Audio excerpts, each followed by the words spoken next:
Hello everyone and welcome back to our channel. Ever stop to think about water? We drink it, we use it to clean, our bodies are made of it. It's literally everywhere. But have you ever wondered about its origin, not just from a scientific perspective, but from a spiritual one? Today, we read diving deep into a fascinating topic. What the Qur'an says about the creation of water and how this ancient wisdom aligns with modern science. It's a journey that connects faith, history, and the very essence of life itself. So grab a glass of water, get comfortable, and let's explore this amazing subject together. So where does water come from? Science tells us about the water cycle: evaporation, condensation, precipitation. It's a beautiful, continuous process. But what about the ultimate origin? From an Islamic perspective, the answer is simple and profound. Water is a creation of Allah. The Quran doesn't just mention water. It highlights it as a fundamental element of creation, a sign of God's power and mercy. In Islam, water isn't just a chemical compound. It's a divine gift, the source from which all life springs. The Quran states in Surah Al-Anbiya, verse 30, "We made from water every living thing." This isn't just a passing comment. It's a central theme. This verse establishes a direct link between water and life, a concept that is foundational to both Islam and modern biology. Before we even had microscopes to see the cells that make up our bodies, the Quran was telling humanity that life is intrinsically tied to water. Think about that for a moment. This single verse, revealed over 1400 years ago, encapsulates a profound scientific truth. It sets the stage for understanding water not just as a resource, but as a sacred element of creation, a direct blessing from the Creator. One of the most powerful stories in the Quran involving water is the story of Zamzam. It's a story of faith, desperation, and a miracle that continues to flow to this day.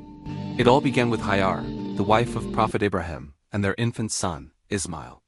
Following a divine command, Ibrahim left Hajar and Ismail in a barren, uninhabited valley in Mecca.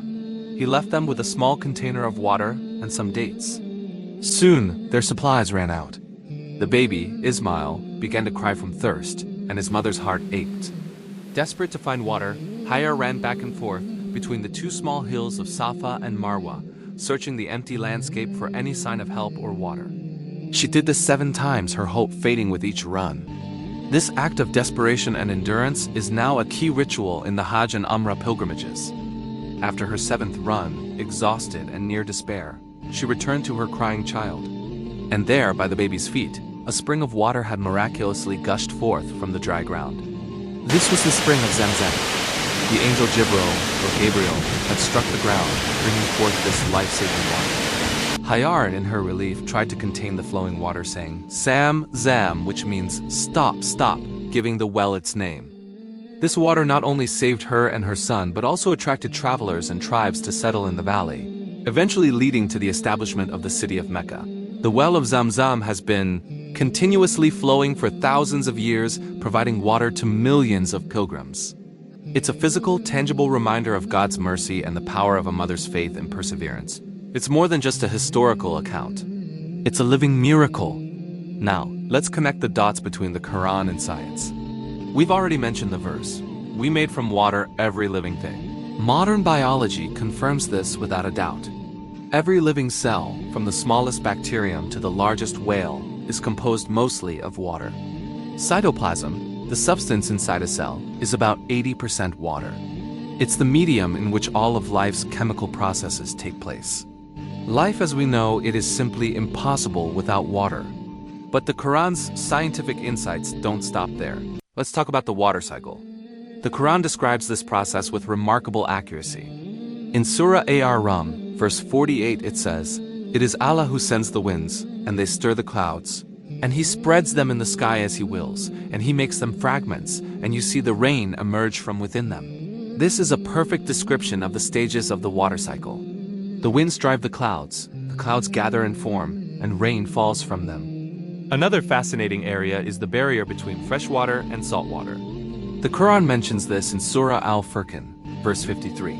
"And it is he who has released the 2 seas, one fresh and sweet, and one salty and bitter. And he placed between them a barrier and a preventing partition." Oceanographers have discovered that where large rivers meet the sea, there's a zone, a barzakh or barrier, where the water from the river and the sea mix. but they retain their distinct characteristics for some distance due to differences in density, temperature, and salinity. This phenomenon, described in the Qur'an centuries ago, is something we have only been able to fully understand and visualize with modern technology. The Qur'an also talks about the origin of all water from the sky. In Surah As-Zumar, verse 21, it says, "Do you not see that Allah sends down rain from the sky and makes it flow as springs in the earth?" This beautifully describes how rainwater seeps into the ground to form the underground water table, which then feeds springs and wells. These are not vague, ambiguous statements. They are clear descriptions of natural phenomena that have been scientifically verified. The consistency between these ancient verses and modern scientific discoveries is, for believers, a powerful sign of the Quran's divine origin. It shows that the same Creator who designed the intricate laws of the universe also revealed them in His holy book.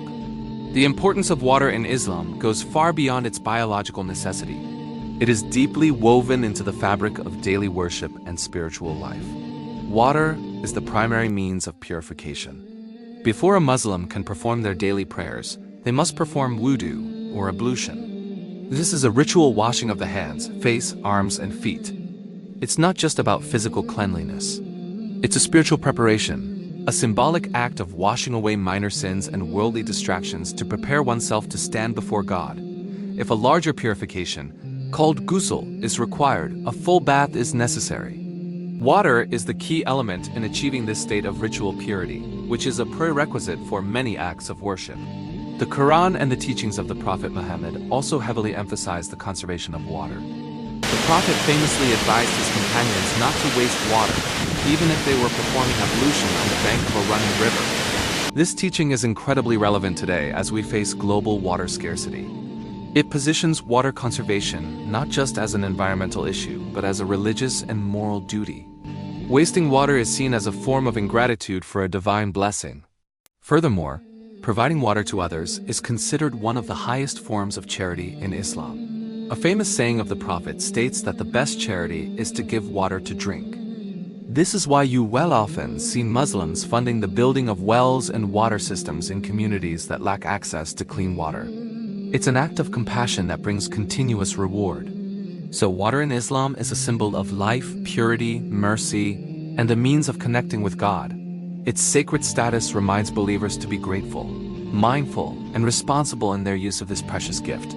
So to wrap it all up, the Islamic perspective on water is both simple and incredibly deep. It is a direct, miraculous creation of Allah, the very foundation of life, as stated in the Quran over 14 centuries ago, a truth that science wholeheartedly confirms today. From the miraculous story of Zamzam, a testament to faith that still flows, to the intricate descriptions of the water cycle and oceanography, the Quran offers insights that are timeless. But beyond the science and history, Islam teaches us to see water as a sacred trust. It's the tool for our spiritual purification in Wudu, a means of great charity and a resource we are commanded to conserve. It's a constant daily reminder of God's mercy and power. The next time you take a drink of water, perform ablution, or see the rain fall, perhaps take a moment to reflect on its profound origins and the blessings it represents. It's more than just H2O. It's a sign from our Creator. Thank you so much for joining us on this journey today. If you found this video insightful, please give it a like and share it with someone who might be interested. And don't forget to subscribe to our channel and hit the notification bell so you don't miss our future explorations into faith and knowledge. We'd love to hear your thoughts in the comments below. Until next time, stay curious and stay blessed.